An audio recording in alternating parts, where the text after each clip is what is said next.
Week 0 is in the books for the Mountain West Conference. We have some really fun games ahead of us in Week 1. We have updates on the litigation. There is so much going on today. I am thrilled to bring on JY from the Big Mountain Podcast. Guys, this is the Let's Run Podcast.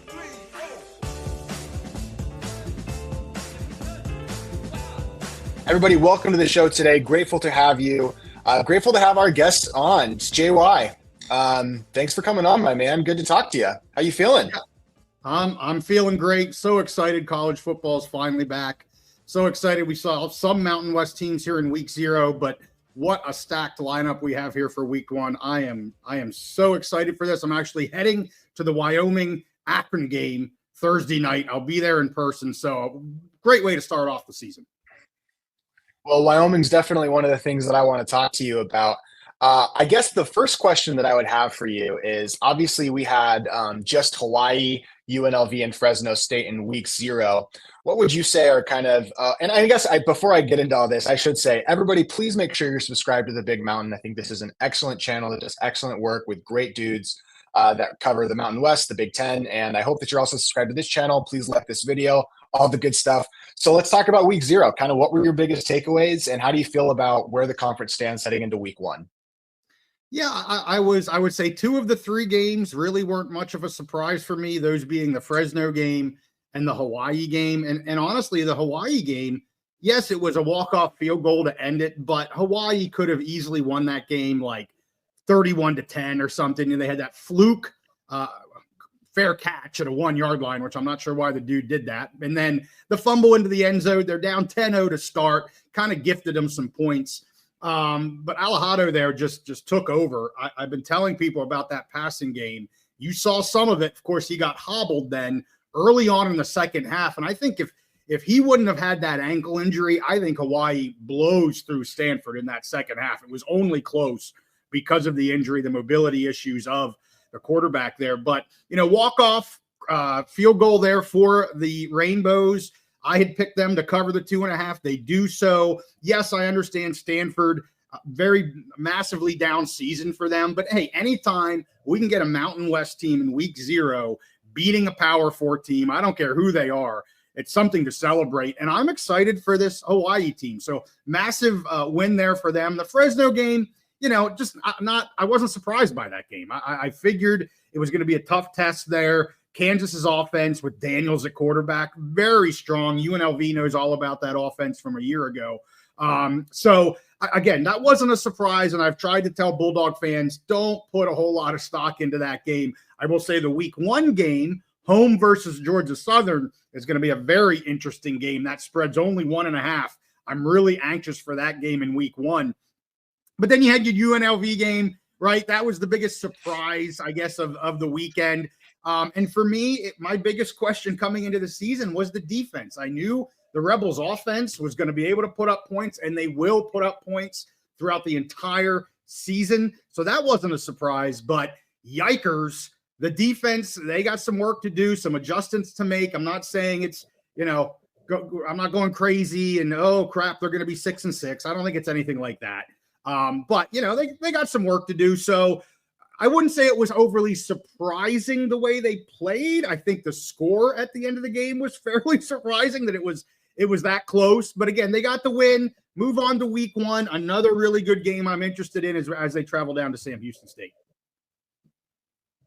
Yeah, I've done a pretty extensive film review of the Rebels in that Week 0, and there's so many things that were easy fixes. There's things that I had the Rebels at 8-4 coming into this season. I don't know, I can't remember exactly what you had as their prediction, but I had them kind of at a 7-5 type floor. 6-6, I guess, is probably their floor now after seeing that defense Week 1, with like a 9-3 ceiling is kind of how I felt about the team. So I'd never seen us as like a college football playoff contender, and I was talking about defensive issues all season, and I get with some of the hype with Dan Mullen that maybe people get caught up in the excitement a little bit. But I don't know that we're going to be able to stop teams. We're going to be able to score with anybody. And upon rewatch of that game, kind of like you talked about with the Hawaii game, I really do feel like UNLV, if you play that game 100 times, wins by 3 or 4 scores more often than not. There was a Yeah. lot of really bizarre stuff in that game from both teams. It wasn't just Yeah. UNLV. It was a crap show from both teams. So, I feel like UNLV wins that game by a bigger margin than that, and we did win anyway. So it's not going to hang over our head. But I can't lie, I am worried about the defense, and this I'm not going to bury them until I see them give up 40 points to Sam Houston. Then maybe I'll start burying them. Do you think I'm being too cautious or too pessimistic, or what do you feel about it? Yeah, I mean, I think 9-3 is where I had them preseason, and I don't think 8-4 is pessimistic at all. I'm with you. Let's wait and see what we see out of this defense at Sam Houston. Steve, my co-host, said some of the same things that you just said in terms of the defense. Some easy fixes, easier adjustments there. So hopefully they're able to make those. They have the talent. So I'm anxious to see how they handle the Sam Houston team, who has a ton of turnover as well. New head coach, lots of transfers. So it'll be an interesting game coming off of this week 1 where people are going, what team exactly is this? I still think they win the game down there in Sam Houston. The question is, what is the spread and how much improvement do we see, especially on that defensive side? Yeah, I can't wait. And speaking of week 1, I mean, what is your favorite matchup of all of the Mountain West teams? What should my listeners and the people that check out my show, what should they be watching like a hawk? I love the Georgia Southern Fresno State game. I think it's going to be a really close game. I like Georgia Southern coming into Fresno here. Fresno has some questions too, right? Like the Bulldog fans are going, okay, what team do we really have here? And I'm not talking a 3-9 team, but are they going to be a 6-6 team, or can they maybe achieve a little bit more than that? This is going to be a really good test for them, both out of conference and kind of telling you how they're going to do in conference. I think how they stand up. So I'm big on that game. I'm big into the Wyoming Akron game, one because I'm a Wyoming fan. But I also think it's going to be telling as to how high maybe they can go this year. I'm more bullish on them probably than others.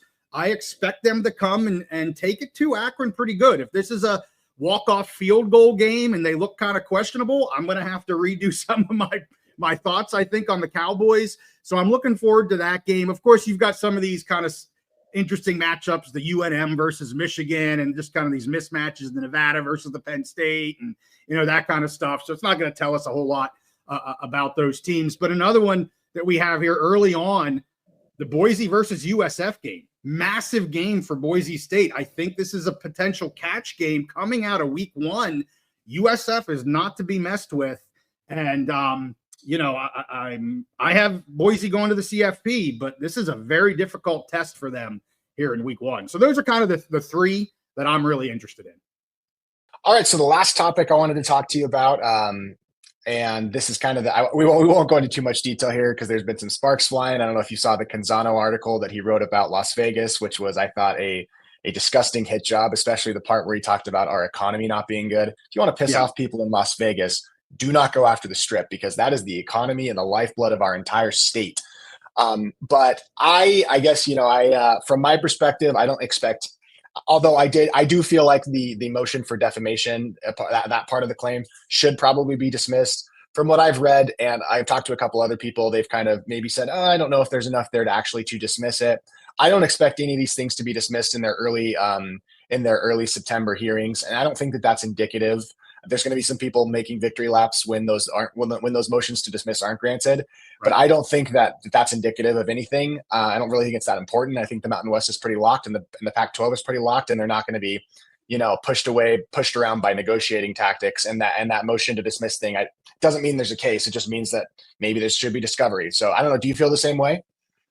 I totally feel the same way. I think it's very unlikely it's going to get dismissed. It's not surprising that the Mountain West made the motion. It's typical, and it's also typical that it doesn't get dismissed and they move forward.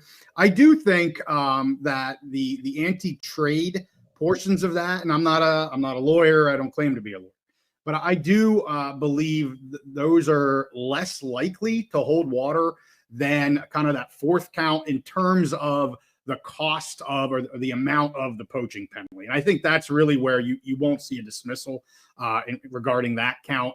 The anti-trade stuff, it'll be interesting to see how much that actually plays with a judge.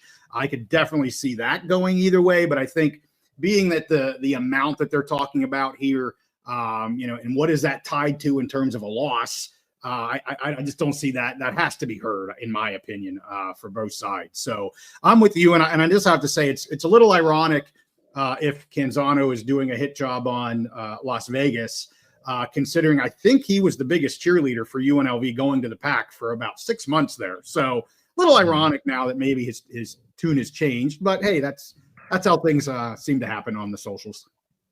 Yeah, I just, we'll know more, but I wouldn't expect these are for either the exit fee or the poaching penalty.